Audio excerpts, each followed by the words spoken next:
Selon ma maigre expérience, tout lieu physique, institutionnel, public ou privé, que ce soit un hôpital ou autre chose, il y a plusieurs catégories de personnes.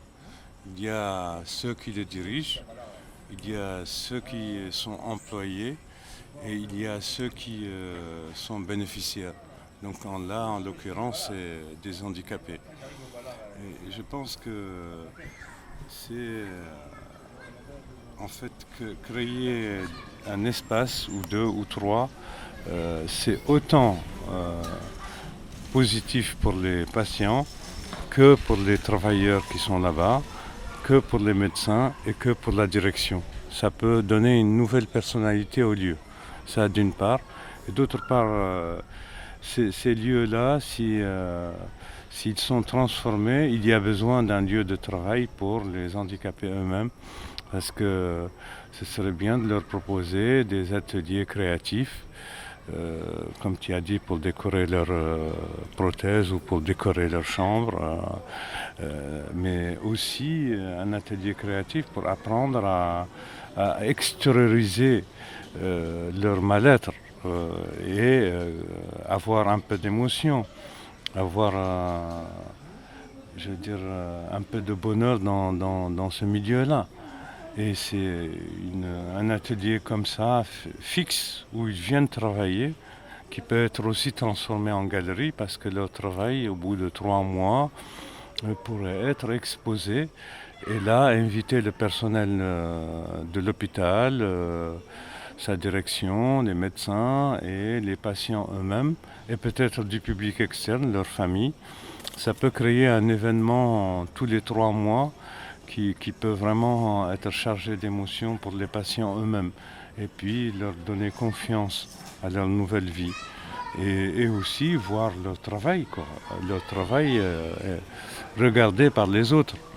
Et ça, c'est très important pour le recentrage de chaque personnalité selon.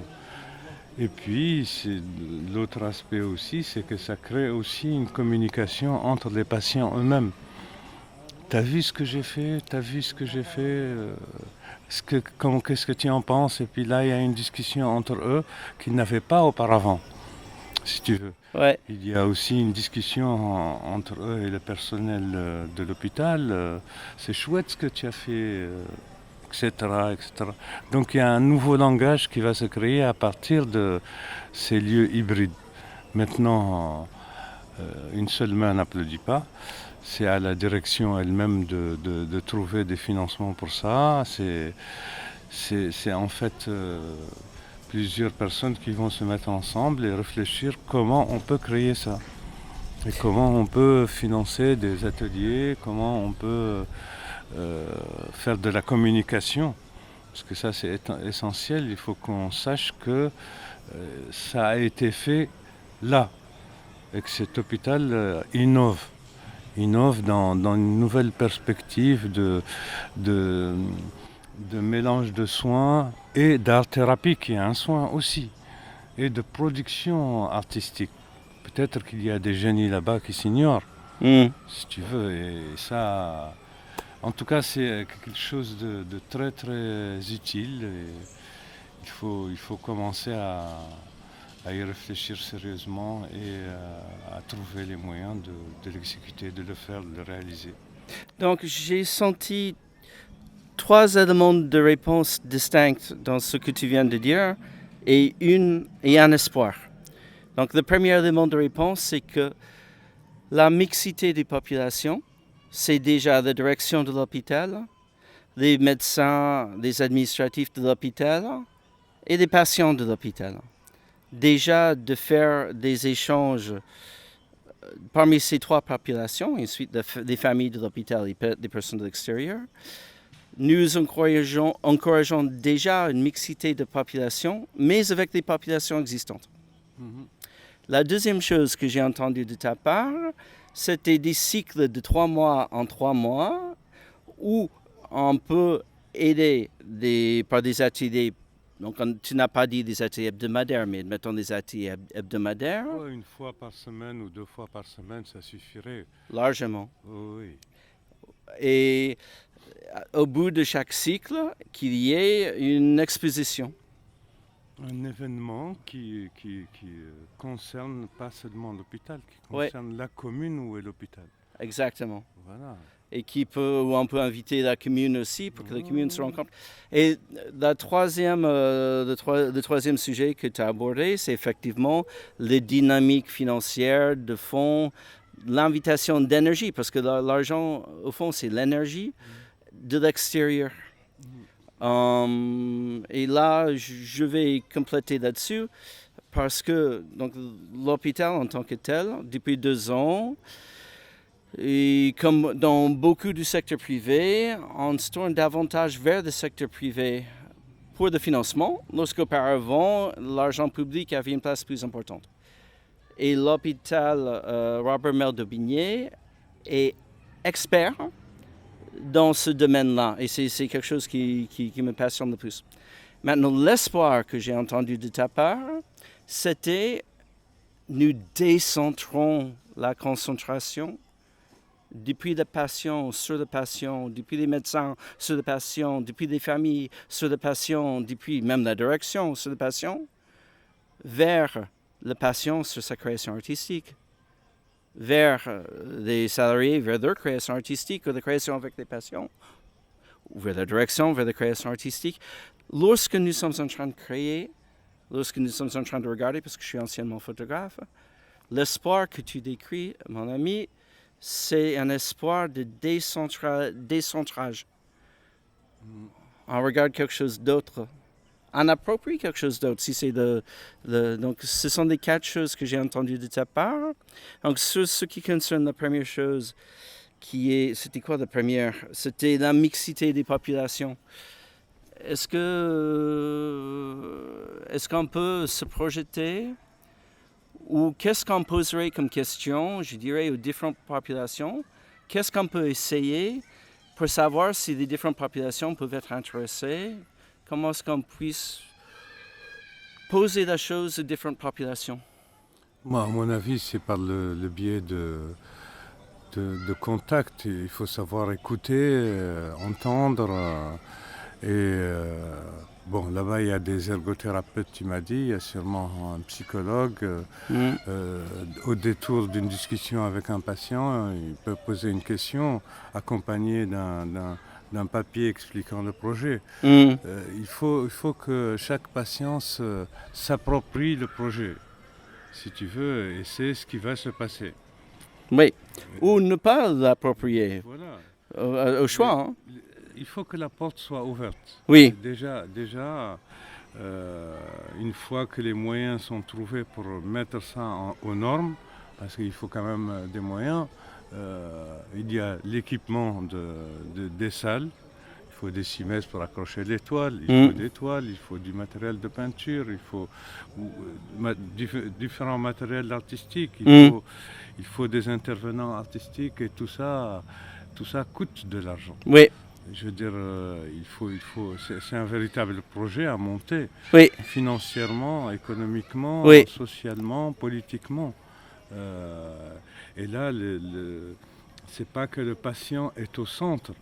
Le patient fait partie d'une équipe. Il ne faut pas qu'il soit au centre excentré, c'est-à-dire on est tous convergents vers lui. Non. Ouais. Lui a des choses aussi à dire, a des choses à faire. Oui. C'est d'ailleurs la fonction de cet hôpital, c'est de le laisser s'exprimer sur sa nouvelle vie. Et à travers le dessin, à travers l'art-thérapie, à travers la peinture, à travers la sculpture, à travers le modelage, à travers l'écriture même, à travers même la photo. Chacun peut avoir un petit appareil photo et photographier. Je veux dire, il y a beaucoup de modes d'expression. Il faut que tous ces modes d'expression soient présents dans ce lieu. Il y a des modes d'expression, il y a des mots d'expression. Et parfois, quand on a des maladies, ou autrement les mal à dire, l'art peut nous aider à nous exprimer. Oui. Je veux dire, c'est des personnes normales, à part qu'ils ont un membre qui manque. mais leur tête est complète. Ouais. Donc c'est des gens comme toi et moi peut-être qui n'ont peut-être pas de problème psychologique à part peut-être la solitude, à part une relation qu'ils n'arrivent pas à faire avec les autres patients Mhm. horizontalement ou avec les travailleurs qui sont là-bas, etc., etc. Et donc l'art peut permettre un peu un melting pot. Donc, il y a plusieurs personnes. Donc, on est toujours sur le premier sujet qui est des populations. Aujourd'hui, 80% des patients sont des diabétiques. Et donc, certains auraient peut-être négligé comment ça s'appelle? L'hygiène de vie. Une hygiène de vie pendant un certain temps et de l'ACLD aurait pu amener le fait de devoir amputer. Donc, pour certaines personnes, effectivement, il y a peut-être une faiblesse de bouger un peu. Et peut-être d'autres, ils auraient plus d'énergie. Donc, culpabilité aussi par rapport à cette amputation, parce qu'il s'est dit, quand le médecin lui confirme d'où ça vient, etc., il s'est dit, ah merde, si j'avais su, je n'aurais pas fait ça. Donc il faut enlever cette culpabilité. En effet. Il faut dire c'est le corps humain, il est comme ça, il réagit mal à des choses et il réagit bien à des choses, c'est tout. Ouais. Il faut simplifier la cause de la pathologie. Donc, je propose de passer au deuxième sujet qui était donc peut-être un cycle d'exposition tous les 3 mois avec on veut dire des promotions, mais bien que des gens puissent venir et partir au cours de la promotion, mais plutôt des promotions rythmées sur 3 mois à raison d'un atelier ou 2 par semaine, peut-être dans plusieurs disciplines différentes. C'est très concret. C'est une proposition. Oui, et en même temps, ça valorise les patients. Pour ceux qui veulent, il y en a qui vont être timides au début, mais quand ils vont voir les autres et en parler ensemble, etc., ils vont venir. Ils vont venir travailler 1 jour ou 2 jours par semaine selon la discipline qu'ils auraient choisie. Et ce lieu va être non seulement un lieu de travail pour eux, mais une vraie galerie. Une vraie galerie où tous les 3 mois, il y a une exposition, un événement sur les créations de chaque patient. Et puis aussi, il y a peut-être la possibilité que quelqu'un du public puisse acheter une œuvre d'un patient, comme ça il se fait un peu d'argent dans sa tirelire. Ça aussi, c'est une autre option un peu libre, quoi, si tu veux. Oui, il faut que quelqu'un puisse s'occuper là-bas de faire des ateliers à tous les patients et de s'occuper de la logistique du matériel, parce qu'il ne faut pas le jeter à la poubelle après usage. Ça peut servir 3, 4, 5 fois. Et gérer cette galerie et gérer l'événement en lui-même pour que ce soit un événement qui valorise l'hôpital au sein de la commune. Voilà. Les gens de la commune vont se dire « Ah, c'est chouette, dans cet hôpital, on peut voir des œuvres des patients tous les 3 mois. » Donc ça devient une activité culturelle de la commune. Donc, pour résumer, peut-on dire que la galerie est une réponse à la galère? Complètement. Mais eux, ils ne sont pas en galère, ils sont entre de bonnes mains. Si tu veux, la galère, elle est psychologique. Ah. Parce que soit ils s'ennuient, soit ils n'ont pas vraiment catché la relation avec le professionnel de santé qui est avec eux, soit ils ont des problèmes familiaux. C'est-à-dire il y a des milliers de raisons. Mais en tout cas, cette galerie et ces lieux d'atelier va faire qu'il y aura une convergence d'émotions, de confiance en soi, de fabrication de leur nouvelle personnalité. Et c'est ça le but. Donc, troisième sujet, c'est effectivement le fait de produire de l'excitement dans les financeurs externes qui peuvent être des donateurs à l'hôpital, qui peuvent être des donateurs à notre structure, à ma structure, à ta structure, qui peuvent être des mécènes, qui peuvent être la commune, l'État, la région. Ça peut être les patients même ou les entreprises qui veulent soutenir les arts subjectifs dans la reconstruction individuelle. Maintenant, dans les deux sujets qu'on a discutés avant, lorsque nous avons vu la présentation aux patients, tu as dit qu'il faut présenter un papier qui présente la chose. Lorsque tu présentais la galerie et les dispositifs, tu disais qu'il fallait des CIMES, gérer une logistique. Donc, je pense que le fait de faire une démarche de programme on the art à l'hôpital Saint-Valentin-d'Aubigné, on a besoin de proposer un projet cohérent, et ensuite de fédérer des différents donateurs potentiels sur un projet dans lequel il y a de l'énergie, de la passion et de l'investissement et des associations partenaires et de l'hôpital. C'est comme ça que je la vois. Toi, tu dis ils peuvent être. Moi, je dirais plutôt ils doivent être. Parce que si la première raison, c'est que chaque personne donateur ou entreprise ou commune doit savoir qu'il peut être dans le cas de ce patient. Ah, Donc il faut amener les gens à être un peu plus humanistes, à se dire, purée de nous autres, moi j'aurais pu aussi être comme ça, donc comment je vais faire pour aider, quoi.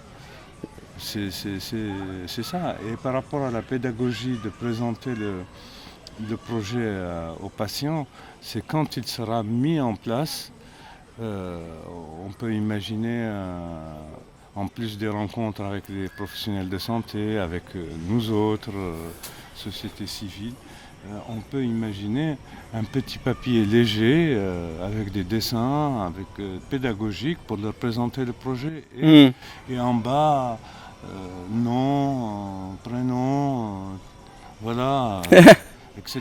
Ouais. Ils s'approprient quelque chose et ils comprennent qu'il y a quelque chose qui est là concret pour eux. Oui, et de eux, et par eux. Voilà. Admettons que nous avons donc la mairie qui investit dedans, admettons qu'on a une entreprise qui donne de l'argent. Est-ce qu'il est possible, si je comprends bien, de même avoir un élu ou un salarié de l'entreprise qui participe dans les ateliers, même de l'extérieur? Complètement.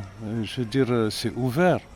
C'est ouvert à leur famille, c'est ouvert au personnel de l'hôpital, c'est ouvert aussi aux donateurs extérieurs parce qu'il y en a un ou deux ou des entreprises qui aimeraient bien venir voir qu'est-ce qui s'y passe. Parce qu'ils ont mis de l'argent dedans, c'est pas parce qu'ils ont mis de l'argent dedans qu'ils aimeraient que pour voir que l'impact que ça pourrait être et sur eux, et sur les patients, et sur l'hôpital. Parce que là, il s'agit de créer quand même quelque chose d'innovant, un hôpital hybride qui s'occupe bien de ses patients, mais qui aussi maîtrise la donne de l'expression artistique thérapeutique. Voilà, et qui aussi irradie sur la commune, crée une nouvelle activité. Donc, j'aimerais bien revenir sur cette notion d'espoir. En quoi est-ce que l'art t'a permis, toi, Maël, de survivre et de t'épanouir et de devenir qui tu es? Moi, on devient qui on est tous les jours. Moi, l'art m'a permis d'éviter les têtes de l'art d'abord. Et secondo, c'était mon autothérapie. Hmm. Le fait d'être dans mon atelier au Grand Voisin, j'avais de l'espace ça me permettait, j'étais très productif, ça me permettait de créer, Hmm. d'organiser des expos dans la galerie des Arts Voisins, Hmm. qui était la plus grande galerie du 14e dans la morgue de l'hôpital de Saint-Vincent-de-Paul. Hmm. Donc il y a beaucoup, et puis de me faire connaître aussi.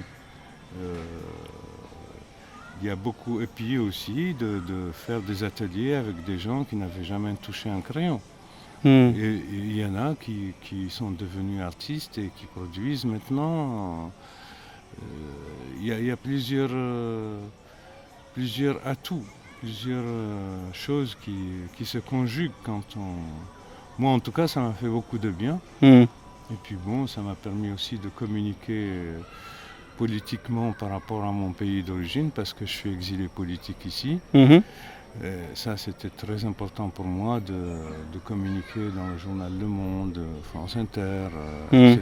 Et de dire, pour moi, l'art c'était un moyen pour m'exprimer politiquement. Mais pas que, mais faire du bien aux autres, créer un lieu où les autres peuvent venir. Hmm. Il y a eu quand même beaucoup d'artistes qui se sont fédérés autour de la galerie des Arts Voisins. Et ça, c'était un succès. Mais bon, ça, c'est du passé. Maintenant, allons vers l'avenir. Tout à fait. On peut permettre l'avenir. Oui, Merci beaucoup, Maël. de rien.